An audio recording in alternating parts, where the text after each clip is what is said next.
नमस्कार दोस्तों, उषा की आवाज़ चैनल में आप सभी का स्वागत है।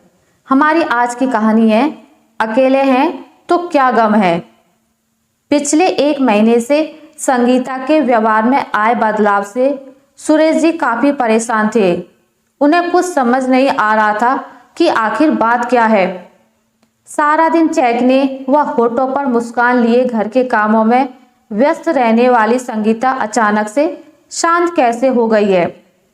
संगीता का ईश्वर पर पहले भी श्रद्धा और विश्वास था, लेकिन इस प्रकार वह सारा दिन ईश्वर आराधना में नहीं डूबी रहती थी। सभी से मिलती जुलती थी, बातचीत करती थी। इस तरह से खोई खोई सी और शांत तो कभी नहीं रहती थी। संगीता कम से कम दिन में एक बार तो अपने दोनों बच्चे, बेटी सुरभि और बेटे सुशांत से जरूर फोन पर बात करती थी।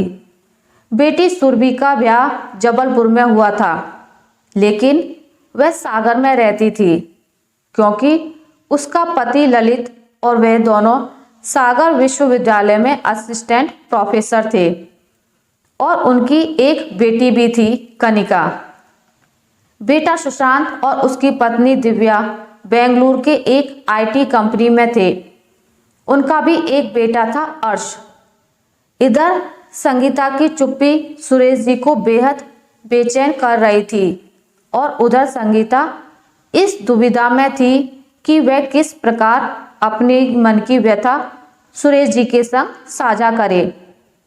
संगीता नहीं चाहती थी कि वह सुरेश जी को उस सच्चाई से अवगत कराए जिसे सुनकर उन्हें दुख हो या उनके मन को ठेस पहुंचे। संगीता असमंजस में पड़ गई थी कि वह सुरेश जी से कैसे कहे कि जिन बच्चों पर वह अपनी जान छिड़कती थी, उनके एक फोन कॉल पर सब कुछ छोड़ छाड़कर उनके पास दौड़ी चली जाती थी। आज उन्हीं बच्चों को अपने ही माता पिता की उपस्थिति खलने लगी है। उनके प्यार और दुलार को वे सिरदर्द समझते हैं।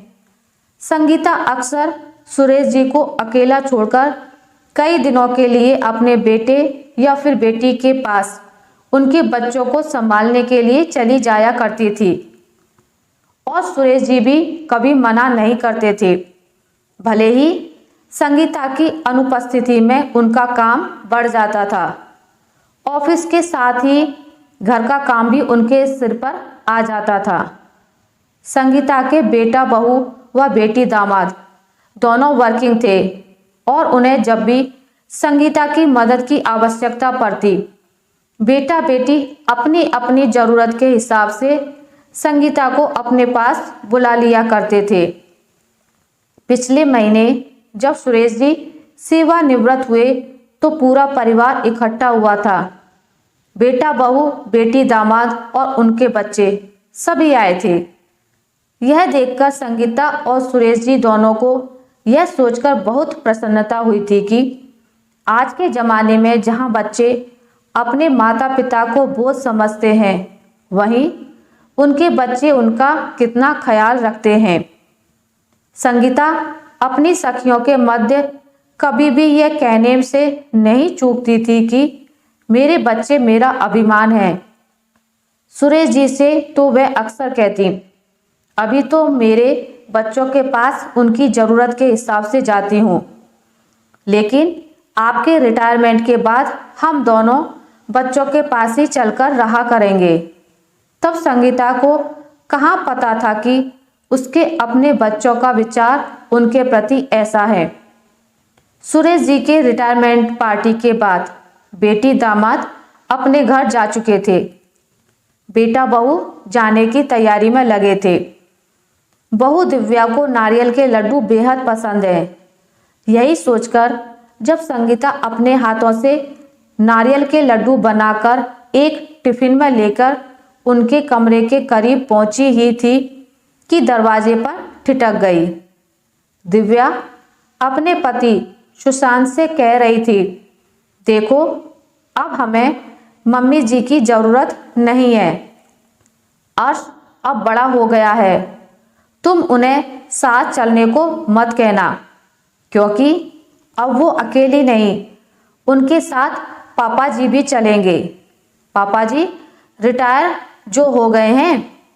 तुमने देखा ना, तुम्हारी बहन ने कैसे बड़ी चालाकी से मम्मी जी को यह कहकर टरका दिया कि मम्मी अब आप यहाँ पापा के ही साथ रहिए, पापा को आपके साथ की जरूरत है। तभी सुशांत बोला, हाँ मुझे मालूम है, मैं नहीं बोलूँगा मम्मी को साथ चलने के लिए, ठीक है। यह सब सुनकर संगीता के पैरों तले जमीन खिसक गई। उनके दिल को धक्का लगा और वह पूरी तरह से टूट गई। बेटा बहू और बेटी दामाद ने उनके प्यार और जज्बातों का फायदा उठाया, यह सोचकर संगीता ने चुप्पी साध ली थी। एक रोज सुबह सुबह संगीता जी ने सुरेश जी से कहा, मुझे आश्रम ले चलिए, मैं सत्संग जाना चाहती हूँ। यह सुनकर सुरेश जी भी बगैर कुछ कहे हामी भर दी, यह जानते हुए कि संगीता को आश्रम और सत्संग में कोई खास रुचि नहीं है। दोनों तैयार होकर शहर से दूर स्थित एक आश्रम में सत्संग एवं मन की शांति ढूंढने के लिए निकल पड़े। संगीता अपने चित्त को शांत करने के लिए कार में भी भजन सुनने लगी। सुरेश जी बिना कुछ कहे चुपचाप ड्राइव करते रहे। शहर से काफी दूर हाईवे पर निकल जाने के बाद भी संगीता चुप ही रही। तभी अचानक कार बंद हो गई। काफी कोशिशों के बावजूद वह स्टार्ट ही नहीं हुई। तब फिर सुरेश जी ने कार सर्विस सेंटर में बात की तो उन्होंने बताया कि उनका एक ब्रांच हाईवे पर ही कुछ दूर है, थोड़ी ही देर में मैकेनिक पहुंच जाएगा, तब तक वो वहां इंतजार करें। हाईवे पर दूर दूर तक कोई नजर नहीं आ रहा था। तभी सुरेश जी ने देखा रोड के दूसरी तरफ घास फूस से बनी एक छोटी सी झोपड़ी दिखाई दे रही है। मैकेनिक के आने तक दोनों को वहीं रुकने का सोचा। दोनों उस झोपड़ी की ओर बढ़ गए। झोपड़ी पर पहुंचे तो वहां एक बूढ़ी औरत मिली जो स्टोव में दूध उबाल रही थी। झोपड़ी के अंदर एक बेंच रखा था और सामने एक लकड़ी का पटिया जिस पर कांच की दो बर्नियां रखी थी, जिसमें एक में कुछ बिस्किट रखे थे और दूसरे में कुछ रंग बिरंगी रैपर में बंधी टॉफी व चॉकलेट। संगीता और सुरेश जी को आया देख वह बुढ़िया खुश होती हुई बोली, आइए साहब, आइए मैम साहब, आइए चाय पिएंगे? मैडम अदरक इलायची वाली चाय बनाऊं? संगीता उदासी भरे लफ्जों में बोली, हाँ अदरक इलायची वाली बना दो। चाय चढ़ाती हुई उस बुढ़िया ने कहा, कहाँ जा रहे हैं मैडम आप लोग? संगीता ने अनमने ढंग से जवाब दिया, आश्रम जा रहे हैं सत्संग के लिए। अच्छा, कहकर वह बुढ़िया थोड़ी देर रुक गई, फिर बोली, मैडम वहीं आश्रम से कुछ ही दूर पर एक पिकनिक स्पॉट है, वहां भी चले जाइएगा, वह भी बहुत अच्छी जगह है। अभी यह सब बातें हो ही रही थी कि कार सर्विस सेंटर से मैकेनिक भी आ गया और सुरेश जी उसके साथ कार की तरफ चले गए। चाय बनाती हुई उस बुढ़िया ने फिर से पूछा, मैडम चाय के साथ कुछ बिस्किट भी दे दूं? हाँ बिस्किट दे दो। तब तक सुरेश जी भी आ गए। छोटे छोटे कांच के गिलास में चाय और एक चीनी मिट्टी की प्लेट में 4 बिस्किट देते हुए वह बुढ़िया बोली, लीजिए आप लोगों की गर्मा गर्म चाय और बिस्किट। झोपड़ी में बैठे रहने के दौरान संगीता ने यह गौर किया कि सारा काम वह बुढ़िया अकेली कर रही है। चाय भी वही बना रही है, नाश्ता भी वही बना रही है और सर्व भी वही कर रही है। केवल बर्तन उठाने व मांजने धोने के लिए ही उसने एक लड़का रखा है। इतना सारा काम करने के बावजूद उसके माथे पर जरा सी भी शिकन नहीं है। ऊपर से उसके चेहरे पर आए पसीने की बूंदें उसके चेहरे के संग चमक रही थी। यह देखकर संगीता चाय का घूंट लेती हुई बोली, तुम अपना सारा काम अकेली ही कर रही हो, तुम्हारा कोई नहीं है क्या? इस पर वह मुस्कुराती हुई बोली, मैडम, सड़क के उस तरफ एक बस्ती है जहां मेरा पूरा कुनबा रहता है। मेरे 4 बच्चे हैं, 2 लड़का और 2 लड़की। सबकी शादी हो गई है और उन सबके भी बच्चे हैं। सभी बच्चे मेरी ही गोद में पले बड़े हैं, पर आज किसी को भी मेरी जरूरत नहीं है। पति को गुजरे भी जमाना हो गया है। फिर वह थोड़ी ठंडी सांस भरती हुई बोली, अब मैडम, इस दुनिया में अकेले आए हैं और अकेले ही जाना है, तो क्यों किसी के साथ की उम्मीद करना। अब बच्चों को मेरे साथ रहना पसंद नहीं है तो ना सही, मैं क्यों इसका गम मनाऊं और इस बात पर रोऊं। दिन भर यहाँ काम करती हूँ, चाय नाश्ता बेचती हूँ और आराम से रहती हूँ। अकेले हैं तो क्या गम है।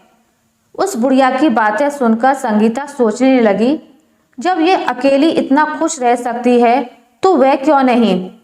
उसके साथ तो उसका हमसफर भी है। बुढ़िया की बातों के साथ साथ संगीता और सुरेश जी ने चाय भी पी ली और तब तक कार भी ठीक हो गई। चाय और बिस्किट के पैसे देकर जैसे ही संगीता और सुरेश जी कार में बैठे, संगीता ने कहा, आश्रम नहीं, आश्रम से आगे जो पिकनिक स्पॉट है वहां चलते हैं। ऐसा कहते हुए संगीता ने रेडियो पर FM का बटन दबा दिया, जिस पर गाना बज रहा था, अकेले हैं तो क्या गम है, चाहें तो हमारे बस में क्या नहीं है। उस बूढ़ी औरत से मिलकर संगीता के होठों की मुस्कान लौट आई थी और चेहरे पर पिछले 1 महीने से जो गम के बादल छाए हुए थे वह भी छट गए। आशा करती हूँ आपको मेरी आज की कहानी अच्छी लगी होगी। अगर आपको मेरी ये कहानी अच्छी लगी है तो इसे लाइक करें, ज़्यादा से ज़्यादा शेयर करें, और अगर आप मेरे चैनल पर नए हैं तो इसे सब्सक्राइब करना ना भूलें। मिलते हैं एक नई कहानी के साथ, तब तक के लिए नमस्कार।